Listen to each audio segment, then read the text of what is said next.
Hi, I'm Selena from Annie's Bookstop of Worcester, and I'm here with Bradeigh Godfrey, who is actually she's a physician, but she is also an author. This is her first book on her own, actually. She's written another book with another person. And anyway, Bradeigh, could you please tell everybody what it is that you've written this time? Sure. And thanks so much for having me. I really appreciate being here. Thank you. You're welcome. Um, so Imposter is my first book on my own, like you said, and it's a psychological thriller. And it is about two sisters who've been estranged for a few years. And the younger one reaches out to the older one and says, "Can we go to dinner?" And the older one is sort of surprised, but says yes. And so on the way, they're driving together to dinner, and it's kind of a cold and snowy night in Chicago. The younger sister says, "I have something I need to tell you about tonight. It's of life and death importance." And the older sister doesn't quite know what that is. Unfortunately, before they get to the restaurant for dinner, they get in a car accident. And the younger sister ends up severely injured in the ICU with a brain injury, and so can't explain anything to the older sister. And the older sister has a concussion, so her memories of kind of what happened before the crash are a little jumbled, but she thinks that someone was following them before the crash. And so she feels like she sort of needs to dig into what, if someone was following them, if somebody actually hit them on purpose, and then also what her sister needed to tell her. And as her sister recovers, she still can't really communicate with the older sister. She has a brain injury. And so the older sister continues to dig into this. And then she starts realizing that someone is still following her. And she becomes even more concerned and wanting to find out what's going on. The more she digs into it, the more she starts to realize maybe she doesn't know her younger sister as well as she thought she did. That sounds very interesting. Very interesting. Wow. So what do you think draws readers to these kinds of books? Oh, good question. I mean, so much of reading is we all want a little bit of an escape from the world. At least I do. Yes. And I think reading a thriller, it's fun to experience sometimes scary emotions in a safe way. You know, we get to sort of feel the fear and anxiety of going through this experience with our characters, knowing that it's fictional and we can, close the book at any time. I think it is a way that we can cope with a lot of the anxiety that we may feel about the world that's really happening now. And it's meant to be a page turner. And I think sometimes we just need that. We need the escape to turn pages and think about something else for a while. And how did your experiences as a physician have any bearing on the way you were writing this book? Yes, absolutely. In fact, the initial idea that I got for this book was when my literary agent said, "Why don't you write something about your with your work involved?" And there's a specific neurological disorder that I had in mind that would be interesting to write about. And it's a bit of a spoiler, so I won't mention what it is, but it's in the book. And so that was the impetus to writing about it. And yes, I wanted to incorporate some medical aspects and do it in a way that felt realistic, because it's sort of a pet peeve to read fiction about, healthcare and medicine when you're like, that's not even real. That's not a thing. That wouldn't even happen in real life. But it made it a little tricky sometimes because, balancing what's realistic, but also knowing you got to keep it interesting for people and can't overload readers with like medical details. So sort of a balancing act between the 2. So that was really the inspiration behind your book, Yes. making it medical, making it a medical book that people could relate to. Yeah. And, I've sort of been fascinated with brain injury for a while and how our brain sort of deals with trauma, psychological trauma and physical trauma. And so the book kind of dives into that in a few different ways. And it's always been really interesting to me how our brains work, how the memory works, and how, we can't always trust our memories. As much as we think we can trust what we remember, our memories are not always foolproof. And so that was really interesting to dive into. And how did you come up with the idea of the two sisters? Just curious. Yeah, sisters are, first of all, I really love reading books about sisters and like female relationships. Mother-daughter relationships, I think, are good. Female friendships are great, but there's something really interesting about sisterhood. And I have a sister also. It can be a really complicated relationship. It can be a Yes. really close relationship, but also really complex. And in this book, the sisters are separated by about 10 years, and the older sister sort of acted as a parent to the younger sister in some ways, because their parents were kind of absentee parents. And that really affected the way they interacted with each other. I'm the oldest sister in my family. And so I really could easily relate to the older sister in this book, and how this sort of responsibility that you feel for the younger sister. I was always asked to watch out for her and be a good example. And I really felt that really deeply. What I didn't really understand was how that felt to the younger sister. And so I actually talked to a couple different people who are the younger sister by like a decade or so, and felt like their older sibling almost raised them. And it was really fascinating to hear about how that affected them, and how they really did think of their older sister almost like a parent. And when that older sister, inevitably went off and lived their own life, which is a normal thing that they would do, that younger sibling felt like really abandoned.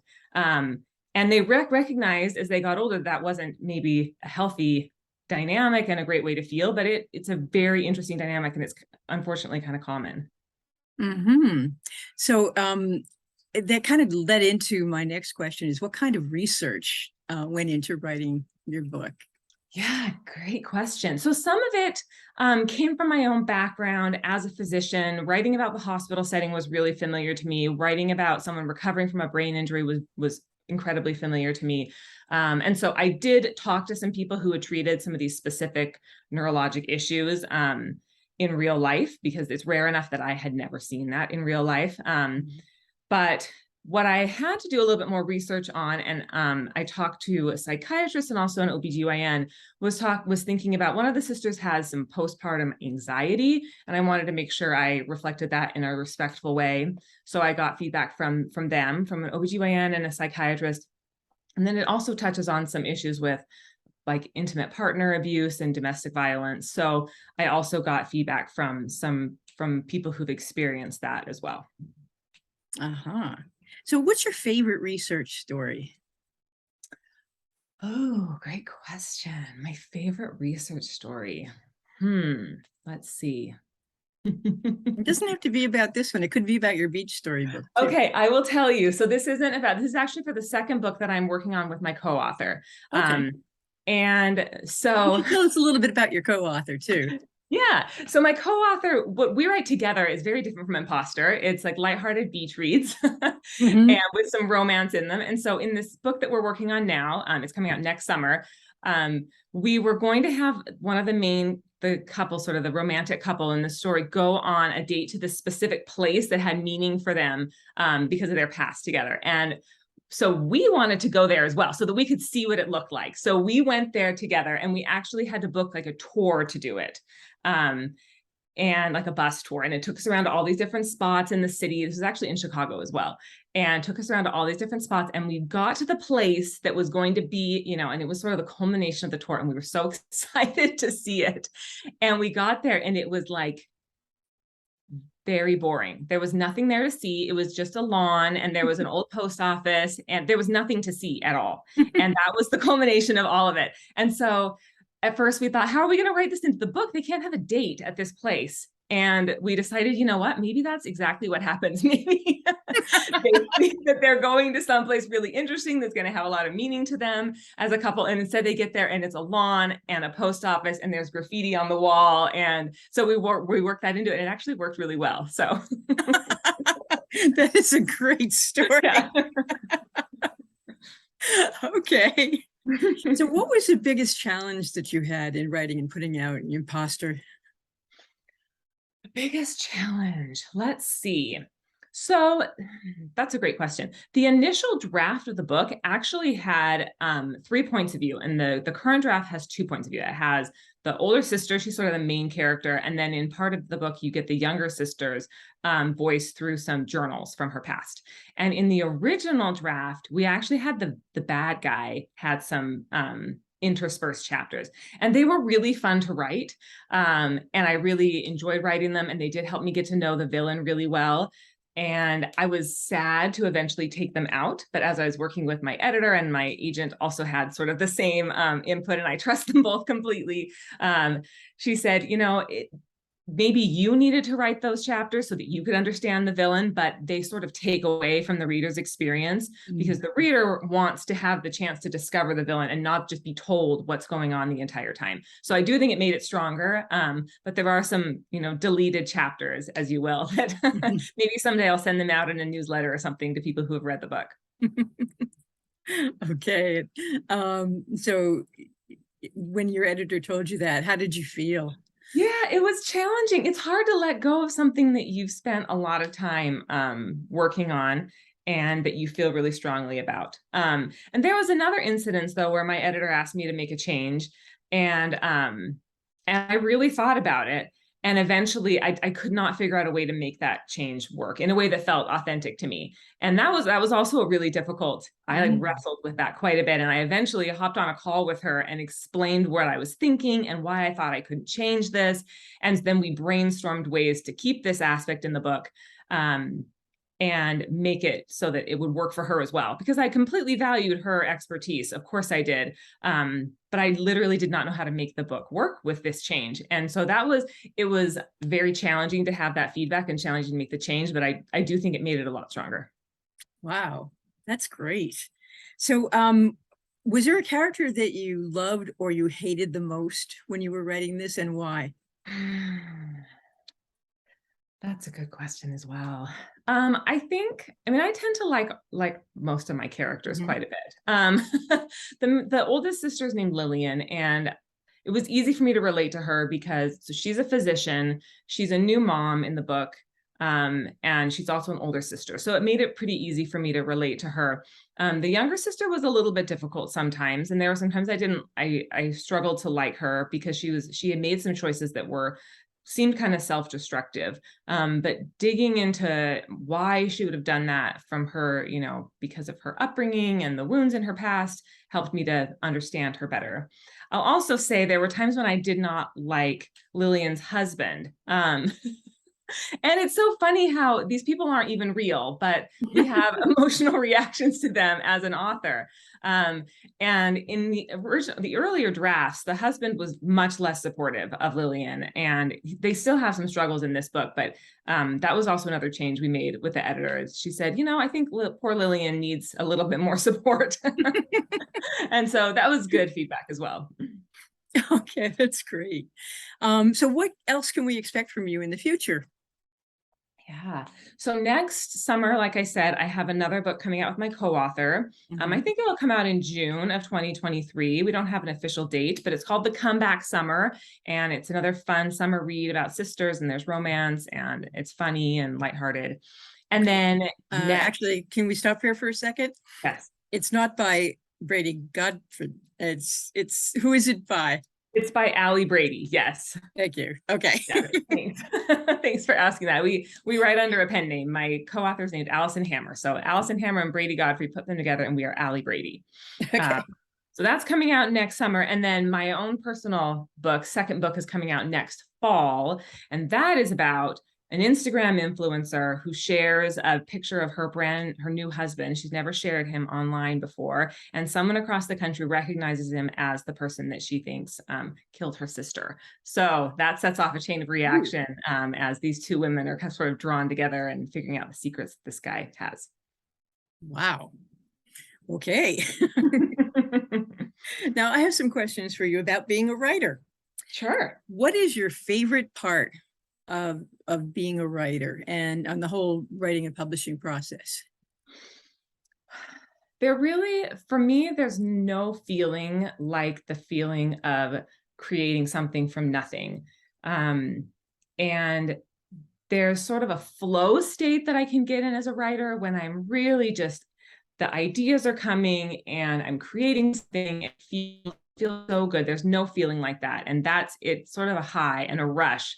And it doesn't happen all the time, but that's sort of what I'm always chasing. And when it does happen, it's really magical. And so that would be my favorite part.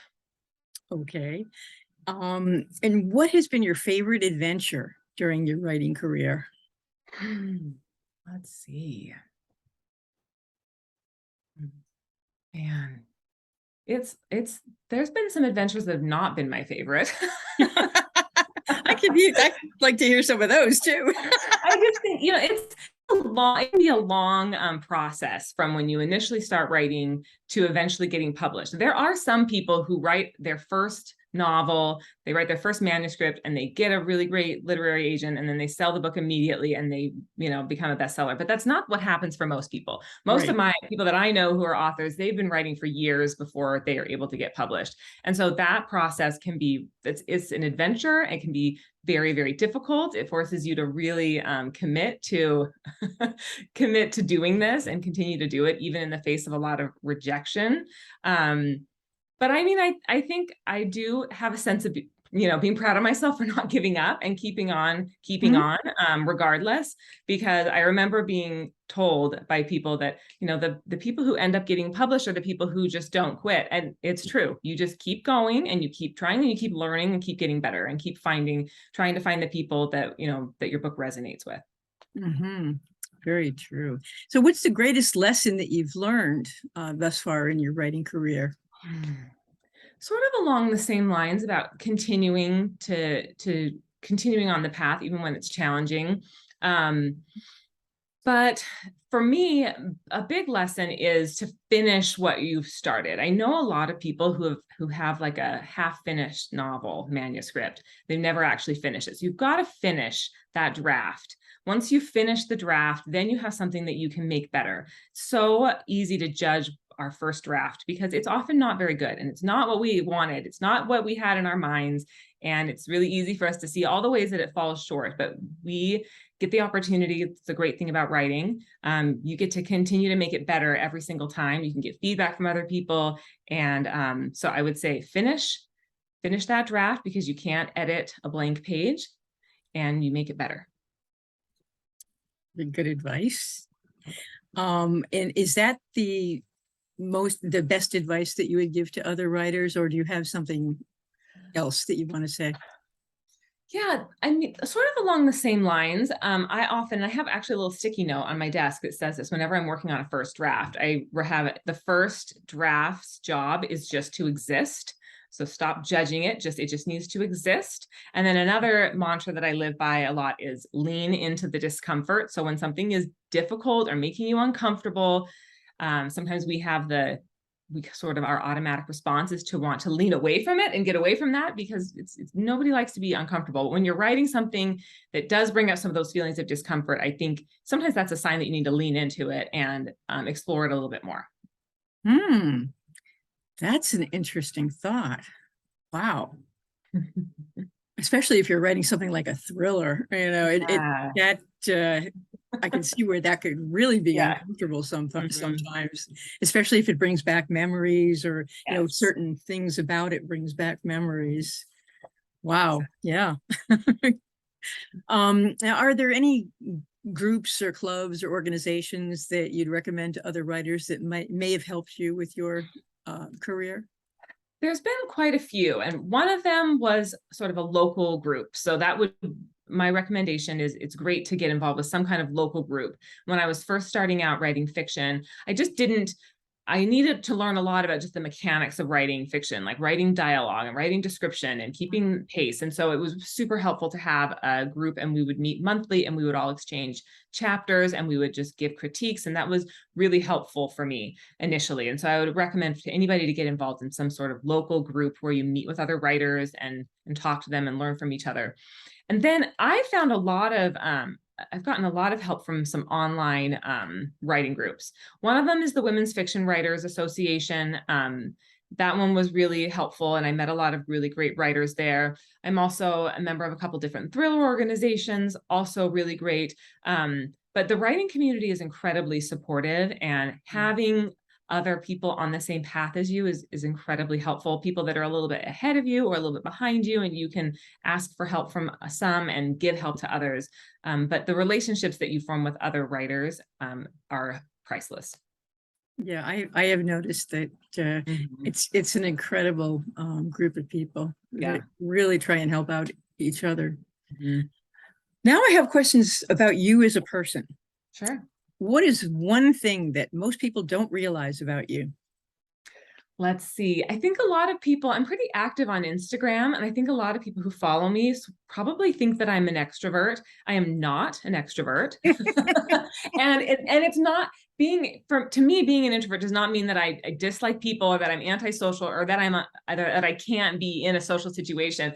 But I am definitely an introvert in that when I need to recharge, I definitely need to be alone and I need to have plenty of alone time. That's another thing I really like about writing is it's like the ultimate alone time in my own head, and it gives me a chance to, it's very rejuvenating for me. I think that being an introvert is one of the requirements of being a writer. I think it is for many people. Okay. Um, is there any question that you wish interviewers would ask you? And what would your answer be? Oh man, I don't know. People ask me such interesting questions, so I can't think of one in particular. Let's see.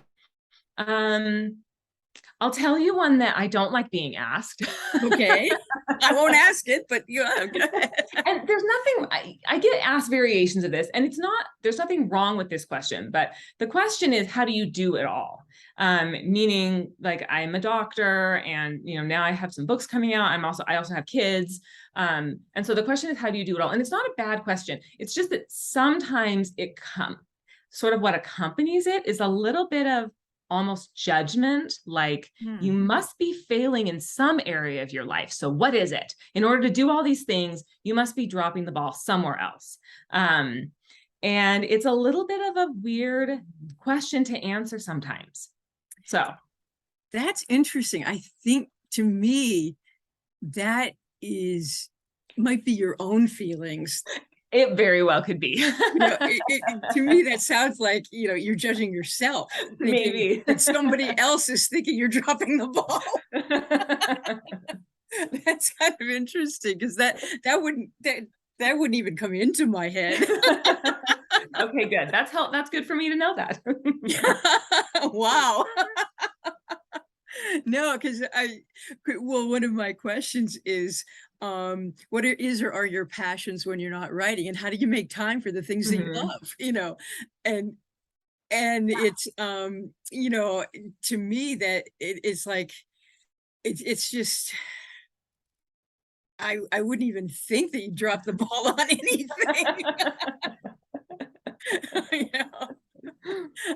you know it's just how do you make time? I mean, Mhm. How does anybody make time? Yeah. how does anybody make time for for doing a lot of the different things that they love? Mhm. And it's a hard question to answer, it Mhm. really is, um but I wouldn't even consider that. That's so funny. Okay, I'm not going to ask you that question. Okay, but what are some of your hobbies that you Well, have? reading, definitely. I love to read. Sometimes I don't read as much as I would like, especially when I'm on a deadline, but I love to read. So I usually have at least a couple things that I'm working, reading. I I like to let's see, I do a lot of walks with my husband. We try to take a walk every single day. Just things with my kids, like going swimming, going hiking. In the winter we ski, that type of thing. Yeah, Yeah. that's what I do. I don't know. I don't have a ton of hobbies. Well, that's great. There's a lot actually right there. So, what does your writing space look like? And what do you need to have around you when you're writing or editing? So for a really long time, I didn't have a dedicated office or space. I sort of wrote at the kitchen table or, sitting on my bed or anywhere I could find a time. When my kids were doing homework, I would just sit by them and write. Anytime in any place, I would just try to sneak in some time. And then more recently, we did a remodel of our house. And so I was able to take a small little room and make it into my writing space. And I was able to put some beautiful bookshelves in it, and there's a lot of color and it has really great light, and it's been a game changer for me to have a space that is ready to go. Because one of the things that's so hard when you don't have a ton of time is that I may have like 20, 30 minutes to work. And then if you have to then find a place and pull out your computer and turn on your computer and boot it up, you can waste some time. And so if I know that all I have to do is walk into the room, everything is set up and ready to go, I just move my mouse and my manuscript is right there. That's been a game changer for me. And most of the time my door is wide open. And so if somebody from my family needs me, they can just come and get me. And I actually love hearing what's going on. I feel like I'm a part of, what's going on in the house. But if I shut the door and I have a little sticky note that says, please don't disturb. And to be able to do that sometimes when I need is also really, really helpful. And when you're writing or editing, do you like silence or do you listen to music? And if so, what kind of music? Typically silence. Sometimes I'll listen to some music, like if it's a romantic scene, I might want to listen to like some love songs and get into the mood. Or if it's a really suspenseful scene, I'll try to listen to maybe something spooky, but most of the time silence. And I sort of just get into my head enough that I don't hear much of anything that's going on around me. So I don't need anything. I have experimented with like white noise, which can be helpful when there's stuff going on that I don't want to hear around me. Now, do you need to have some particular types of food or drink with you? I really love sparkling water, like LaCroix and bubbly and all of those flavored sparkling waters. That's sort of my drink of choice. And so when I'm really deep working on something, I just get like a lineup of cans on my desk. It's sort of embarrassing how many I will go through. And then as far as things that I like to eat, like I really like dark chocolate. And so if I'm struggling with something, that's like a little pick me up for me, is to have some dark chocolate, and it's a little break. But sometimes it's also like really anything I can, if I'm really struggling, it's anything I can just get my hands on, sort of crunchy and just to distract me and sort of help me get over whatever plot hole I'm dealing with. Okay. Now, writers often have furry or feathered or otherwise non-human companions to help them with their work, and or help or hinder them with their work. and do you have any of those? And do they help or hinder you? I do. I have a dog, and she is mostly a very lazy dog, which is great. So she'll just lay on the floor at my feet and just be lazy, but she will remind me when I've been sitting down for a very long time and it's time to go outside, that is helpful, because it's easy to get really deep into something and realize you haven't moved in 3 hours. And so she'll sort of be like, we need to go outside now. We need to do something else now. So that can be helpful. Yeah, that could be very helpful. Yeah. It's like, oh, my legs haven't moved. Yes. I have to walk. Yes. Okay. And I just have 2 more questions for you. Where can people find your work aside from Annie's Bookstop of Worcester? And this is where I always have to make a plug. Every video, I have to make a plug for Annie's.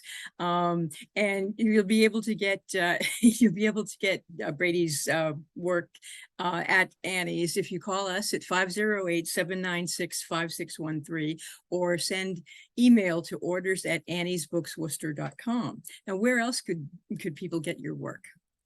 I love that you plug your bookstore, because I think indie booksellers are really the people that keep the world moving, because it's a personal touch selling these books.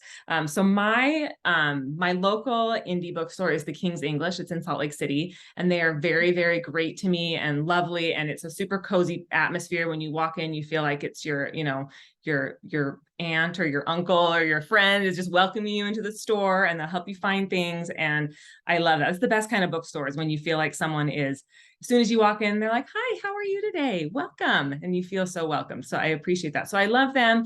And then I'll also shout out Volumes in Chicago. That's another bookstore that I really love them. And they've been very supportive of me too. Great. That's wonderful. Okay. And the last question I have is, how can we follow your work and share your awesomeness? I'm active on Instagram. That's my main social media platform. I'm just at Bradeigh Godfrey.